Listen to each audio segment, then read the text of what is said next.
This will be you, so where I'm sitting, I'll be able to hear. I just want to make sure, she wanted to make sure that I hear. You know, sometimes when I start, I say, "Can you hear me?" And some smart man in the back will say, "No." And then I come back and say, "So how do you know what I asked?" Now, I usually get a better laugh on that line, but we'll start in 2 minutes, okay?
Okay, so it's time.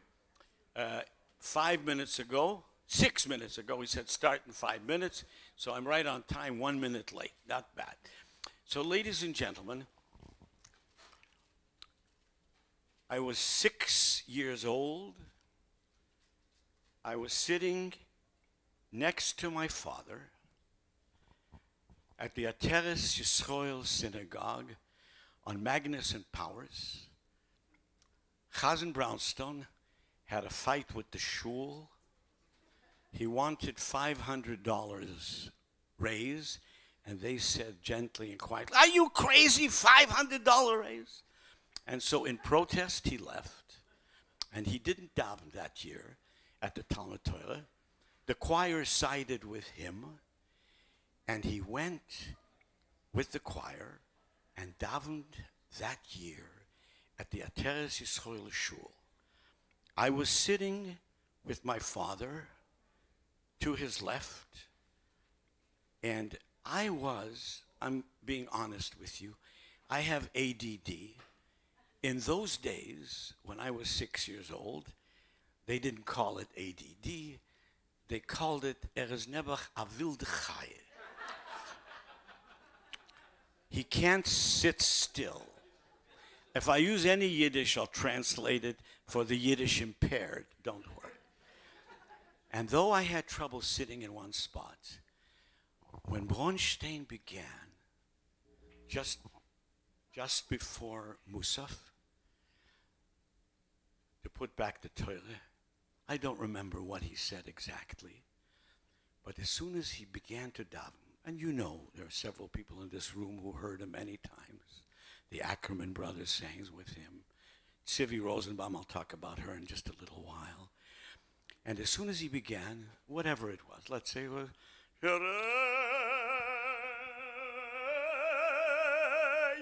and as soon as he began, the chord came under. No music, right?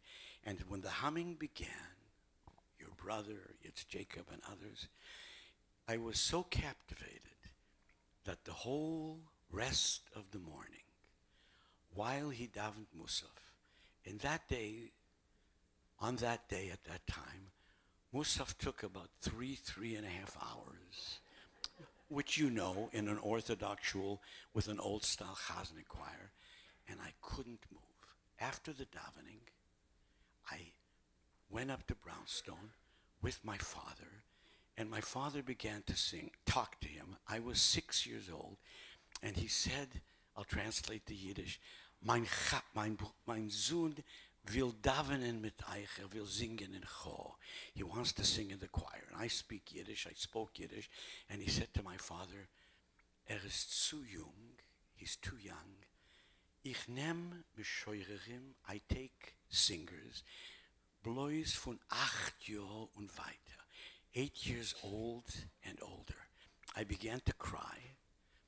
We lived on Manitoba and Powers, across the street from the William White School, and I cried all the way home. Ich will singen mit dem Chasen. We spoke Polish Yiddish. My father said, nein, du kannst nicht singen mit dem Chasen. Hat mir gesagt, nur von 8 Jahre alt. You can't sing with the Cantor, only 8 years old.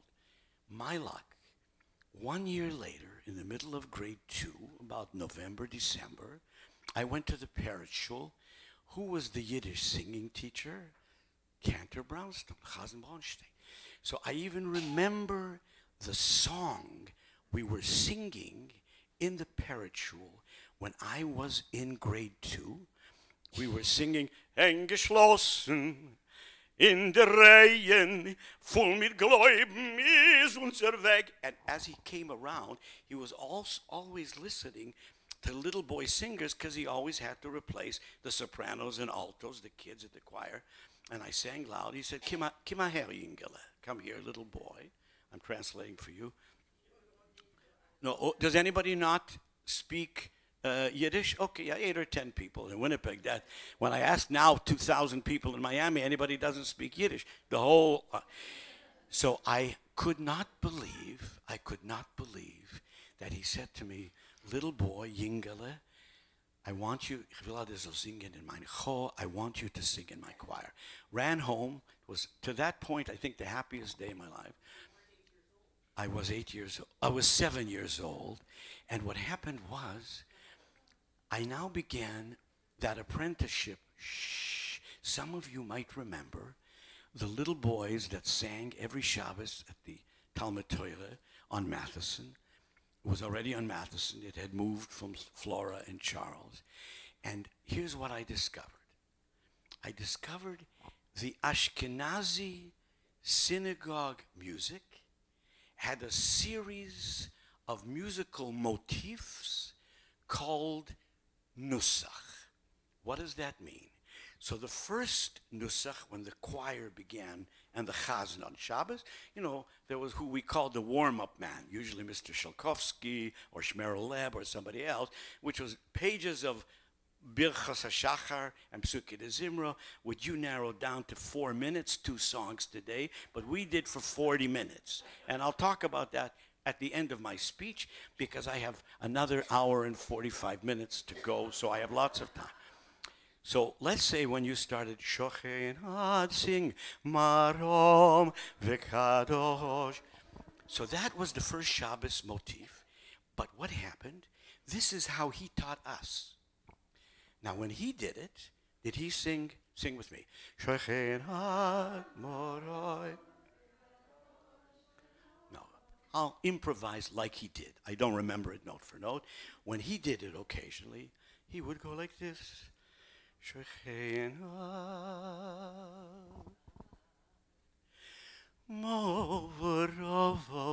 Exactly. He improvised in the mode just like you did with draying, like a jazz singer would. Now let's say on Rosh Hashanah Yom Kippur, okay, when he did Hineni and we hummed till we were blue in the face. One time he would start, Hineni, Hineni, Hayoni, Mimawas. But most often he would, Hineni, Oni, Mimawas. You get what I'm saying? It was fixed in a certain way, but loosened. So I'm going to try to do two hypotheses. Why?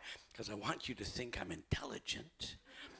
And I only know it in Hebrew terms, but I looked up the word hypothesis. So you'll say, you know, that Herschel Fox, for a man where his Yiddish is pretty good, but the English, hypothesis. So listen to this. I'm going to give you two series of nusach, and what I want from all of you is, there are no chazonim or rabbonim in this room, correct? My wife can't answer, but any of you tell me, I'm going to do two tefillot to the nusach. You tell me when you might, Shabbos, Yom Tov, weekday, Rosh Hashanah, Yom Kippur. Tell me when you might hear this version. Listen carefully. I'll do the end of the Kedusha. You know, Ledor Vador, or Ledor Vador, you're a door, we are all door, whatever it is, right? So I want to give it to you, okay? No laughing. This is a serious talk. My wife is laughing. So listen to this. Listen to this. When do you think you would hear this nusach? Tell me. Listen carefully.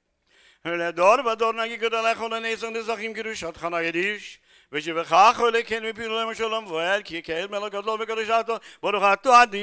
Okay, when do you think you might hear that version? Anybody? Daily minyan. Perfect. Daily minyan, because you noticed it was very fast. And when we said to somebody, geh zu zum Amid, go to the pulpit, we didn't say, und geh sing de Woche de Shachas. We would say, geh zog shachas. Go say shachas, because it was not sung, right? Hallelujah.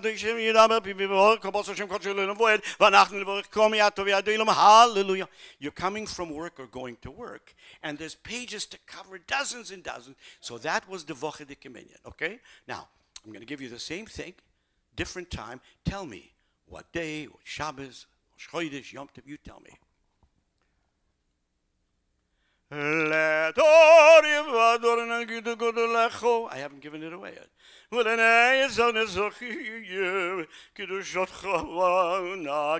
it Ashkenazi.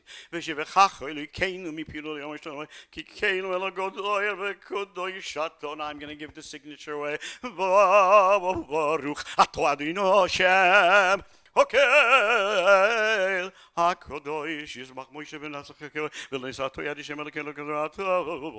Fragish. When do we do that version? Anybody? Shabbos morning. Okay. Now you heard it. Now I'm going to give you. Phyllis and I sang before I even knew you were in existence. We sang together already. But I can't tell you about it that era. Okay. So listen to this one. Now this one's a little bit harder. Tell me when would you hear this?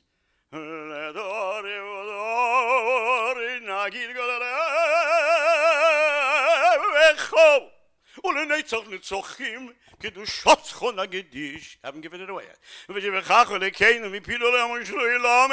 It's coming.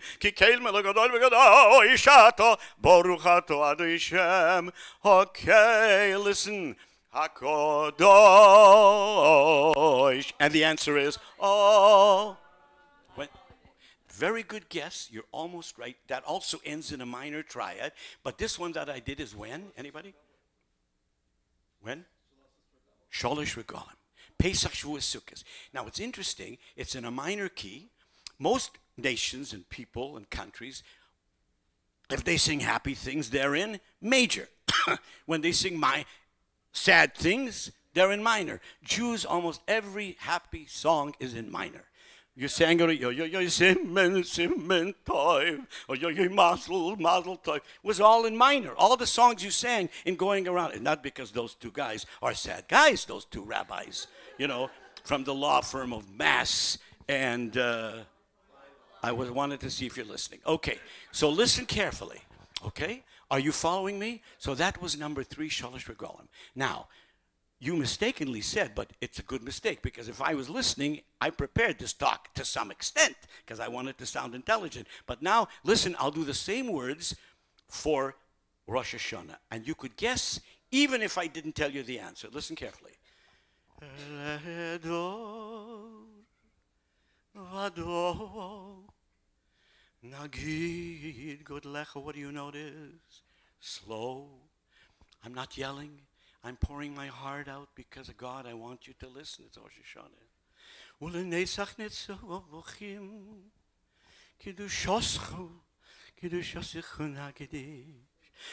Pleading. If I talked English like you, I would have said pleading.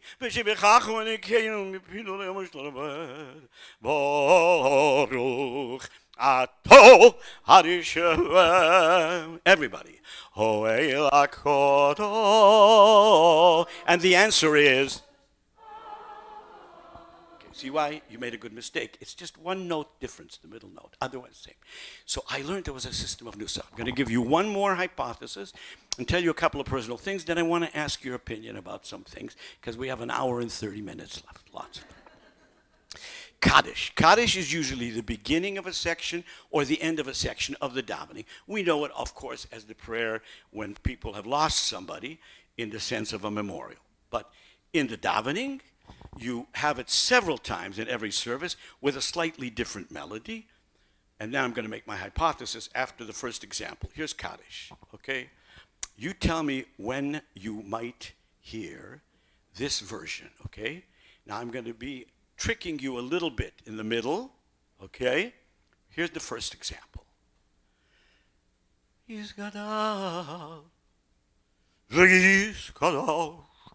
Shaarey, Rabbi. Listen. Here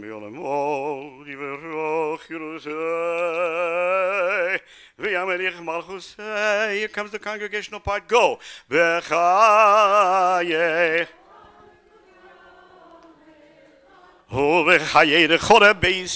let's go to the end. Okay, now you heard it. Now, you can tell by the way it's done. When Shlomo Carlebach did this kind of talk, he would go like this. Listen carefully.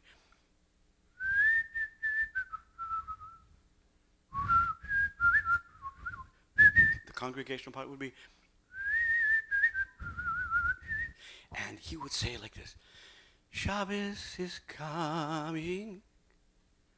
I can stop running because I'm going shul. So let's say, oh. Now, when does this happen? This one, when is it? When do we hear this Kaddish? Say it. Friday night. Friday night. You can almost hear, I can stop running. Shabbos is here. Now, so here's my hypothesis. Who knows who wrote these tunes? The answer is nobody. Understand that in the 1700s, 1800s, when this probably arose, some musicologists say, because it was not written down, that it started possibly a little older, a little before that, because Jews were in Poland for about 900 years till Hitler came. So some people say it's even older than that. But I heard it from Shmerel Leb, Brownstone, when I was 8, 9 years old, and they were in their 70s and 80s. So Shmerel Leb's father was a Baltfila in either Minsk or Pinsk, I don't remember, but you guys weren't around, so I can say whichever one I want, Minsk or Pinsk. So this nusach is at least 200 years old, but as late as the 50s, when my brother and I were in the choir, I liked it. My brother sort of under protest, but we were both into choir. And what happened was, we learned this davening, this music. Did we learn it from music? No, we learned it by ear, okay? So what happened was, we learned a little bit to improvise even when we were kids because we weren't looking at the music. We were listening to the chazan. We were backing him up. Okay, so now you heard the first version of Kaddish. I'm going to give you 3 more, okay? Number 2, the first one was slow and soft and sweet. Listen to number 2. Big, powerful. What's the congregational part? Dum pum pum pum pum pum dum da da dum pum. Sing with me. Dum dum. Please take a seat. Da da da da. Okay. Now, what did you notice? What did you notice about this version? Shh, shh, shh. You noticed about this version that it is big, right? Majestic. So when do you think we do this? High holidays. Perfect. Phyllis got it. Phyllis Laidman. Now, on Rosh Hashanah Yom Kippur, Rosh Hashanah is known as Yom HaZikaron. We remember. We do 3 big sections called Malchiyot Zichrono Shofar. Malchiyot means what? Kingdom, majesty. So it's a big sound. You get it? big feeling. Bum, bum, bum, bum. So here's my hypothesis. The Jewish people's Ashkenazi Jewry, there's Sephardic, there's other traditions, but Ashkenazi Jewry, my feeling is that the melodies that we're doing reflect the feeling of the Jew at a particular time and a particular holiday. Now I'm going to give you one very difficult one to get. If anybody gets this one, I will give you an Aliyah, first day Rosh Hashanah at Eitz Chaim, okay? If you get it, okay. Now, tell me when you think you might hear this. I'll give you a little cue. It's done twice a year, okay? Listen carefully. And what do you hear?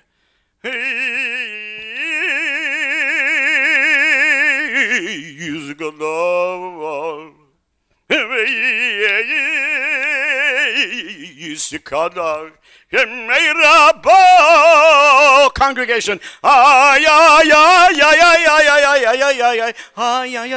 Anybody know? Twice a year. No, good guess. It's a modal similar. Anybody know? Twice a year. It's Geshem and Tal during Pesach and Sukkot. Now, what did you hear? Listen. I can almost hear the rain falling. You see it?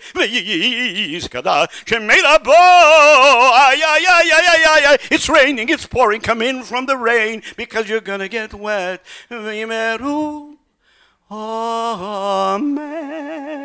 So, nobody gets an Aliyah at Eitz Jacob, but Eitz Chaim, Eitz Jacob is a shul near me. And now I'm going to give you the last one, and then I'm going to tell you a couple of things of the changes, and I want to hear your opinions. So, when do you think you might hear this version of the Kaddish? Remember my hypothesis that these nusach melodies, these modes, musical modes, reflect the feeling of the Jew on a particular holiday at a particular time, right? I could sneak in a 3B example. At the end of the davening, it's almost Kiddush, we can eat. Oh, man, you see? So it's quick, because you want to get out of shul quick, okay? Now, when do you think you would hear this last one? Listen carefully. Don't tell me yet. And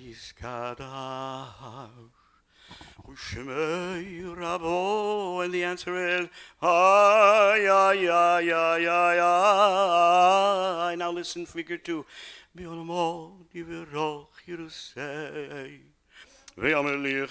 If you were from the Talmud Torah, you would add,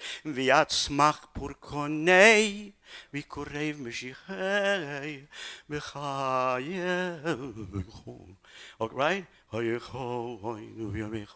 So now this one is done when? Nila. Because listen, the feeling of the Jew, particular time, particular holiday, listen, I can interpret it this way. We're tired. We've fasted. We shemeirabo.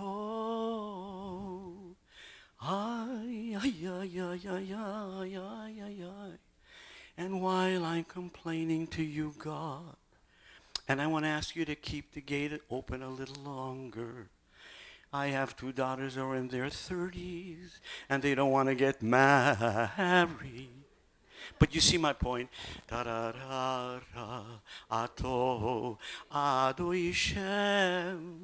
Pleading. Oi, oi, oi, oi. So the nusach of the Jew was part of the Ashkenazi service without very much change, to a great degree, until around the 70s. And now I'll just talk for a few moments about part 2, and then you'll be able to speak. In the 70s, I went from an Orthodox community here. I moved to New York in 1970 to study with the legendary David Kusevitsky. I'll get to my point in 30 seconds, but I got to give you a little bit of a feel. The Kusevitsky brothers, some of you, did anybody still hear Yankel Kusevitsky at the Rosh Pina? Anybody, you still heard him? Yeah. One of the greatest zogels, declaimers, feeling chazonim that ever lived. Moshe and David had the 2 best voices of the 4 brothers, and there was one in South Africa, Simche. So I heard Moshe at Jacob's. Remember when they had Moshe Kazavitsky at the Rosh Pina, 2 or 3 years after Jacob died, at the anniversary of his death. There's seats up here. Please come and make yourself comfortable. Now, here's my point, okay? I went to study with David, and I realized that year, 70, 71, that things were changing. He was very against the change. He said, "Midahalget chazones," they're killing chazones, aber ärger von dem, worse than that, mod gemacht von de tfiles jazz. They made from the davening jazz. He says, they opened the ark. He was telling me, ich bin gewesen in our shul in Long Island, and then we're going to get to you talking in just a few moments. I went to a shul in Long Island, und was hat mir getan? Am hat gedorfen singen, Eitz Chaim, hat mir gesungen, Eitz Chaim, lama chazikim bo b'zrimich. He says, he was not open to it, and he thought it was a very serious mistake. The next year, 71, 72, I took a job in Greenwich, Connecticut, and you remember Dave Thompson from the Talmud Torah was our president? His son, Malcolm, was the rabbi there. And we had Winnipeg melodies in our mind. So I had 7 years of absolute pleasure. And he said, look, Herschel, dear, we're going to have to blend. We can't sing only traditional. Do as much chazonis as you want on the chazonic pieces, but there got to be a lot of congregational tunes. You get it? And then, you follow what I mean? I blended. Now, at that time, the most popular Jewish music in the world was the Hasidic festival. Oh, say shalom. All those tunes started coming, and all the words had to be for the contest either from the tfilot, from the davening, or from the chumash. So numerous tunes now got new rock pop melodies. You following what I'm saying? In the 70s, we started doing lots of tunes, but there was still a lot of chazonas. In 1981, we got married in 80, and I wanted to make a better living for my wife than just a part-time cantor and a Yiddish actor. Did many shows with Yablokov and Molly Picon, but that's a topic for another time, okay? If you can afford me a second weekend, I'll do that, okay? All right. So here we go. What happened was I moved to Sharon Thompson was in the room, Sharon Thompson Glass now, right? Okay. So it's Zedek Thompson Glass, Sharon, okay? Including your maiden name, I included all of it. So, okay, I thought I'd get a big laugh on that. Nothing happened. Okay, it doesn't matter. So here's what happened. All of a sudden, I moved. I got a job. Alan Bly introduced me to a shul called Valley Beth Shalom. And after the first weekend there, the congregational tunes were dizzying, electric, powerful, and they really worked. In Encino, California. I was the poorest man in Greenwich, Connecticut by about 90 million. And then I was the poorest man in Encino by about 60, 70 million. Okay? That was the congregation. Sharon Glass. I remember her from her youth. Sharon Love. Oh, okay, Glass. Sharon. Okay. 2 glasses. Oh, my God. A love and a glass. Very good. Okay. So what happened? And then I'm not paying them a nickel. They're just feeding me lines. Okay.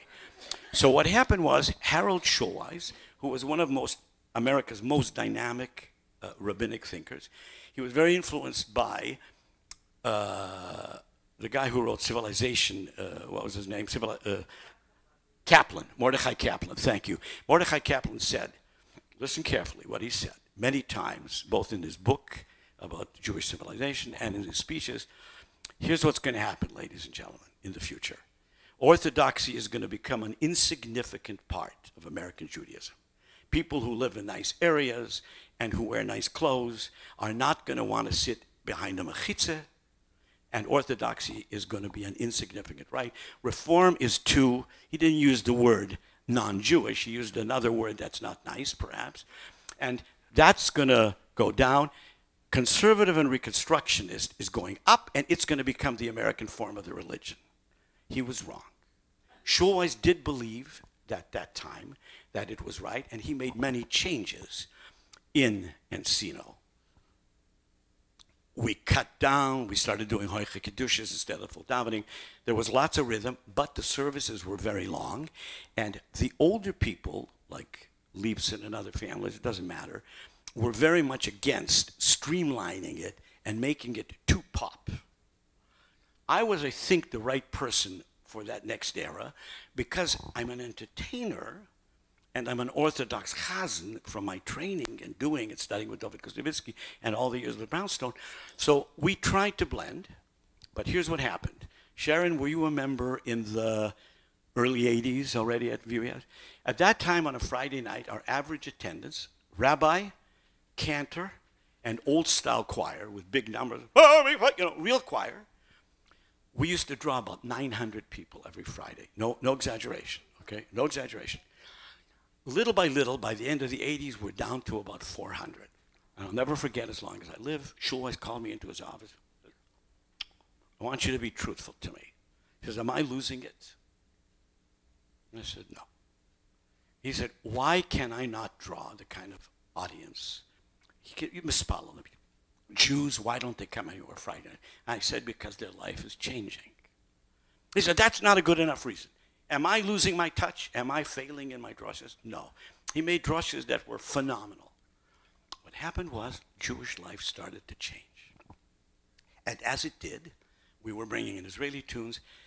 The biggest problem, and this is my own opinion, I'm saying it, I know I'm being taped, my own opinion is that our school system, my own opinion, the biggest problem was, I'm getting to your part in 4 minutes, the biggest problem in my opinion was that our school system was not, and is not today, the conservative movement, successful for producing synagogue conservative Jews. Doesn't happen.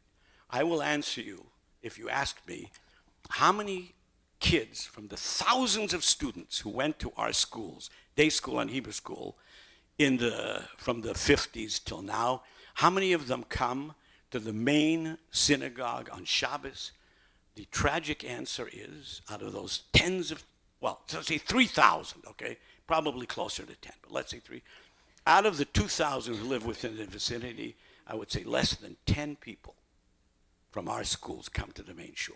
So clearly, we had to make changes. Rabbi Feinstein, in my opinion, the greatest pulpit speaker that I've ever heard in my life today, that I've heard, I haven't heard that, but other than 100 or 150 I've heard, is a phenomenal speaker. You hear him, you live in Tarzana, you come and you say, I never heard such a drosha. Do you come back the next Shabbos? No, that's our problem. So we've tried various things. We have among the best musicians in the world working in Los Angeles because of the entertainment industry. So the guy who plays for us, we don't use a stitch of music, he and I. We do whatever it needs that moment. I go, or I can do anything that feels right. And I change it depending on who the bar mitzvahs are. We have 2 big bar mitzvahs average on Shabbos. So if there's a lot of people from Toronto, from other cities, say Winnipeg, we have several families, I'll do more traditional. Otherwise, I'll do a lot of rhythm tunes, like we did today. Now, we are now at the position where we don't know what to do next because our membership was stable. It was around 1,800, 1,850 for several decades. In the last 8-9 years, we've gone to 1,400 and something, which is not a tragedy, but we've lost several hundred families. And every month now, in my opinion, about 1 or 2 of the older members passes on, is incapacitated or can't drive or moves to Palm Springs or whatever. So we are now in a position that we have to change. And there are various forms of change, Ikar service, which I've gone to. And I can't say certain things because I'm being filmed, and I don't want the lady who's the female rabbi to know my full description of what I heard. But there's drums and all kinds of things. Now, there's nothing wrong with it. Guitars really snapping banging. Nothing wrong with it. But the problem is that you can't do that in a synagogue like ours where we have to cover many, many things, right? There are 2 bar mitzvahs. There are other things happening. The rabbi speaks. He does a world-class Torah study, which, see, so our average service is 3.5 hours. Okay. Now I'm going to your, what I saw this morning. I loved what you did this morning. I'm not being polite. I was touched deeply. I said to a couple of friends as we were leaving, I wish we could do many of the things that you're doing. And I won't go into a lot of reasons but why we can't, but it's a heavier system. You follow what I mean? Like, let's say you think Pagliacci or Tosca or La Bohème is too long. Let's say you think those are too long. You can't shorten them if you're doing the opera. You get what I mean? It's a certain set thing. So, what caused you to create this kind of terrific live service? I've given you a little bit of a feeling of my life and the changes we've made. I am now part-time, and the Chazan now in our shul was one of Walt Disney Productions' main performers. He did voices, he's a guitar player, and he's a pop singer. He's a wonderful songwriter. He's written over 300 songs, many used by Walt Disney Studios and so on. And they do a lot of more of the up-tempo. And just give you two, and then I'll let you answer the question. Two serious things have happened. I don't know if you know the statistic, but here are two of the most serious things that have happened historically, sociologically, to the conservative movement, the middle of American Jewry. One, in the last 30 years, professor from Hebrew University, who is the head of the Hartman Institute, we had him 3 weeks ago for our staff, and he told us that in the last 30 years, 40% of conservative shuls in America have closed. In the last 30 years, conservative movement shuls have gone from about 1,100 to 600. So you know how serious that is, because the people whom we've lost were people who came from European Jewish homes, whether Frum or Orthodox, but very literate in many cases. And the sound that they heard in the synagogue was a chazonic sound. Not, well, and I'm not making fun of it, but they didn't hear that. They heard, even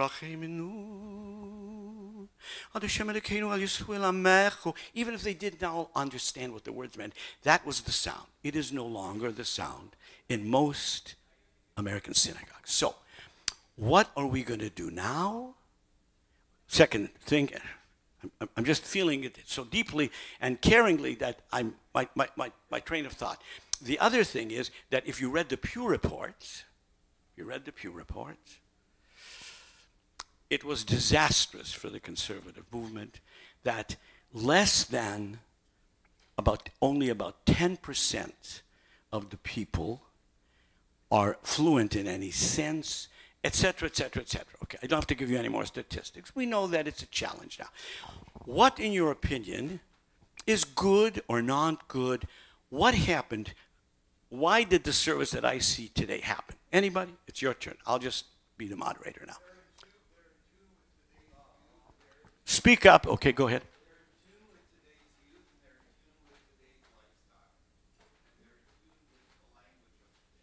Okay. Right, yeah.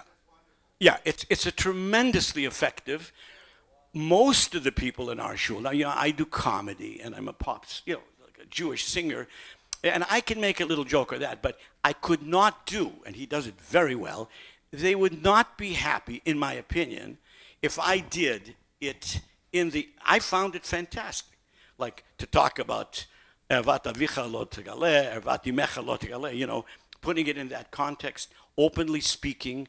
Now, the first gay group in the world in a shul was in 1973, I think, 83, a gay group was in our shul. So we did all those things, but not so much in the shul. You follow what I mean? It's not as quite frivolous. Okay, for you, anybody else, what has caused this, what you did, the shul today?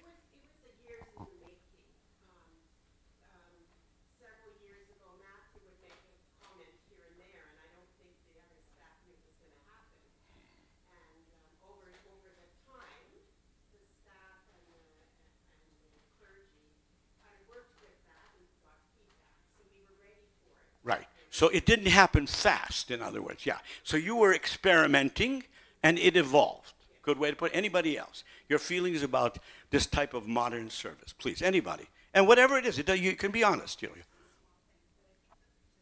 Could you speak out louder just because they can't hear you? Yeah. Really like to sing, and this invites us in more than I enjoyed your chazanut beautifully for a few minutes, but it's nice to have the balance. Yeah, I've tried to blend it to bring in lots of tunes, but see, for example, see what you're saying is very. Did you hear what she said? That we have to do more of the tunes to involve everybody. Absolutely true.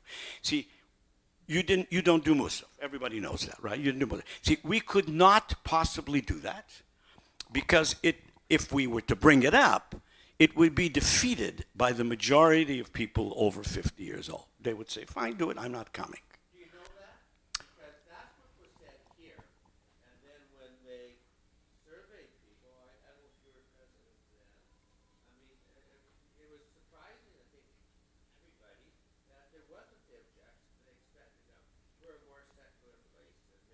Yeah.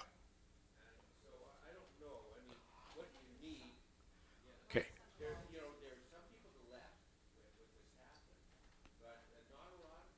Right. Please, please, yeah. Rabbi Green always said that he would never take the synagogue in a place that it didn't want to go. And with time, he saw the place that the synagogue wanted to go. We, for years, I've always been saying, we're more of a Reconstructionist synagogue than a conservative synagogue, and we have been, because even though he's Hebrew Renewal, he's more Reconstructionist than conservative. And Rabbi Moss, and so that's one of the other changes. Rabbi Moss was quite traditional, and about 3 or 4 years ago, 5 years ago, he became less so. I mean, he was very much against music in the beginning. I was on one of the committees then, very much against it. He changed it. He believes in it fully.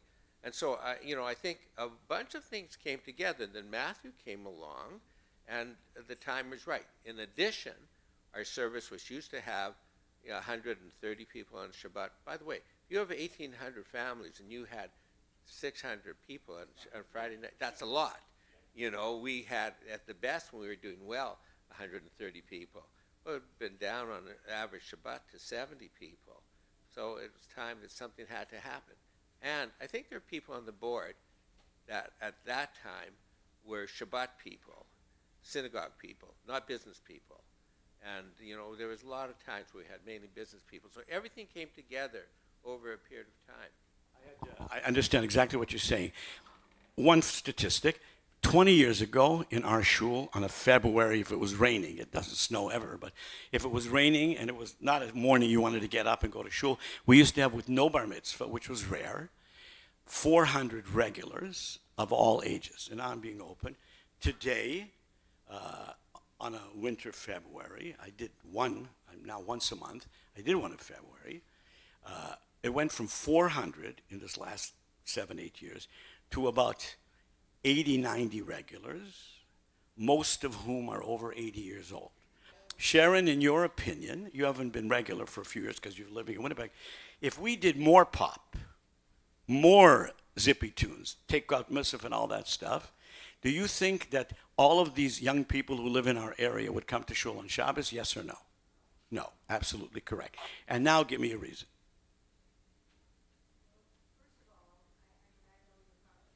You were an active member all these years.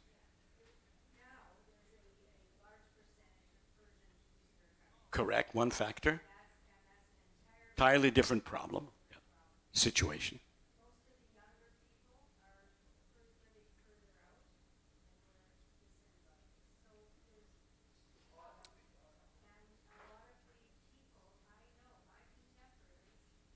They don't go. None. Almost none. Okay. That's one thing. Things are changing population-wise. But you brought up a very, very important point. One second. You're next. You brought up a very important point, and that was that you think the young people come because the rhythm tunes. We have done. Okay. People come. We are trying to attract the young people. We are. Now, we have done 2 alternate services. We had, with Noreen, we did a rock pop, or some people call happy clappy. We clap rhythm in shul. And at that time, when they started it, 400 people started coming Friday night versus 25 or 30. the first year. By the second year, it was down to about 250. The third year, less than 100. And then we closed it after 4 years. Now we have another rock pop like this. And I'll tell you, we have some of the best musicians in the world playing this alternative Friday service. And guess what? With difficulty, with emails and honoring, you get it? About 100. And it's an hour and a half of absolute world-class, not good, but world-class music. You have the #1 clarinetist in the lower half of the United States, Mike Nelson, others, Chris Hardin, one of the greatest jazz players in the world. You're getting my point? So I don't know an answer, and I'm looking for one. Okay? I'm not trying to negate. You see what you're describing very accurately. But when I asked the question of Sharon, who knows our shul, she said simply no, because we've tried many things. Please, you're on. No, he's on next. And then you. Go. I'm one of the people that actually left when this started because I couldn't find myself in it. I am trained Judaically. I studied with, I don't know, Miles Cohn and Jay Rovner, Moshe R3M. Yeah. I left and I went to the Orthodox shul. And because I couldn't get my head around it. I had, for personal reasons, I left the Orthodox shul and I had a place to go but to come back here.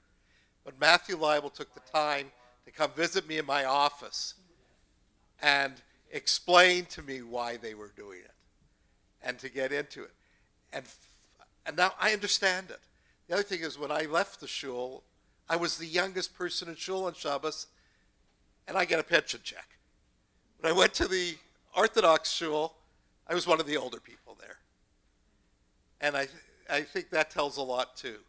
But I'm now back here comfortable. I'm figuring it out, maybe partially my health, the shortened service. But I also see people are coming and participating because part of the davening, the personal davening, is gone for the Siddur. It's all public tefillah. Very interesting. Now, what he snapped into my mind came in. I didn't plan to think it.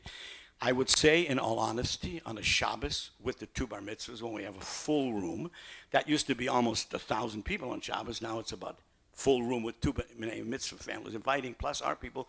It's about 450.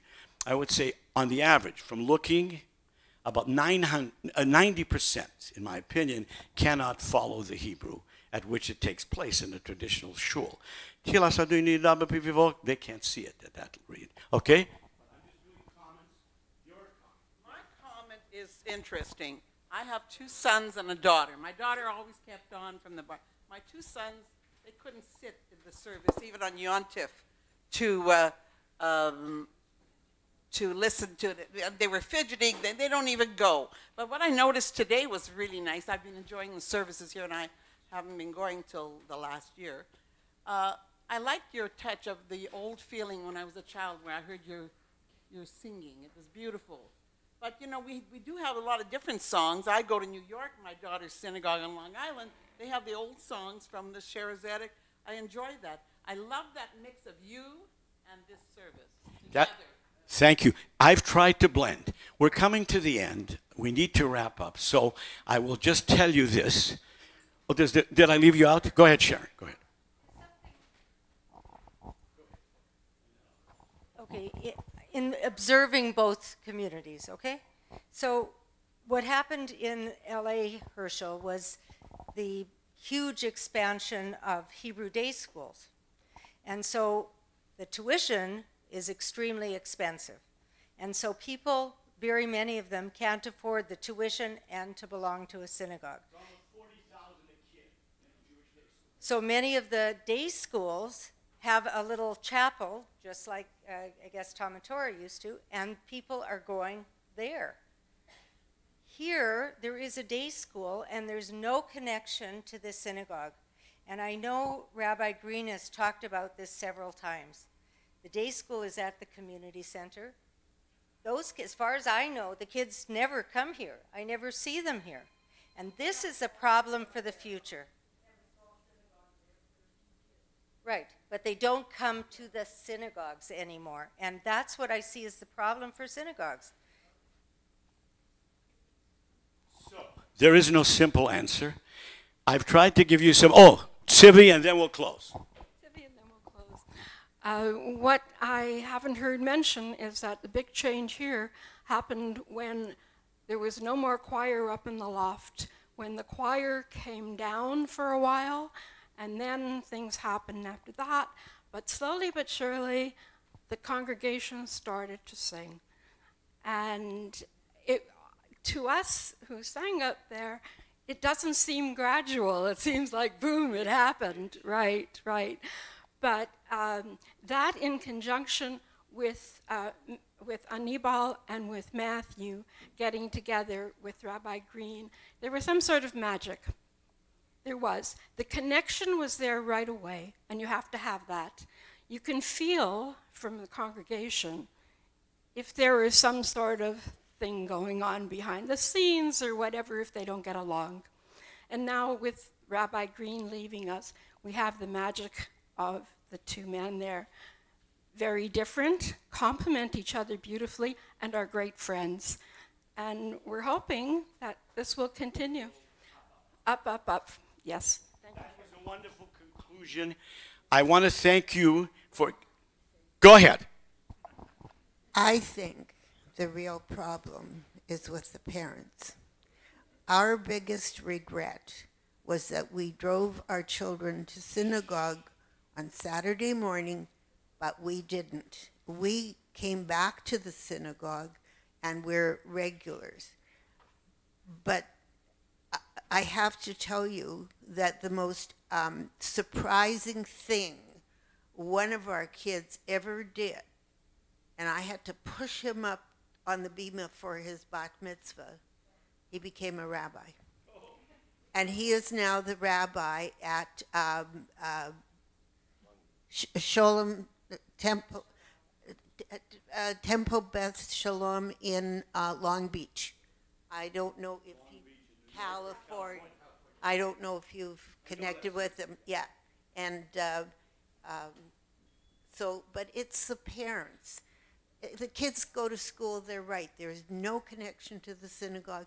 There is no reason to come. We come here on Saturday and we listen to these wonderful bar and bat mitzvahs. And I've never seen the kid before. Today I did see one of them, or two, yeah. But the parents are still not being involved, and that's the real problem. So maybe you have to speak to the parents, and I don't know where or how you do that. Maybe when the baby is born. We tried very hard. That was a wonderful. I'll conclude with Netzach Yisrael Lo Yeshoker. The glory of the Jewish people will never be diminished. Generations will change, and they'll invent for themselves what they need. You gave me a great deal of food for thought. I hope I gave you some, and I hope I'll see you for many years. And if I know who I am, if you see me in 10 years, say hello and remind me about today. Shabbat Shalom. Don't forget about the concert Sunday. Could I do one off-color joke in the concert, do you think? Yeah. Okay, thank God you said that. Okay. What? Oh, no. Thank you, though. Shabbat Shalom. Thanks for staying this long. Thank you.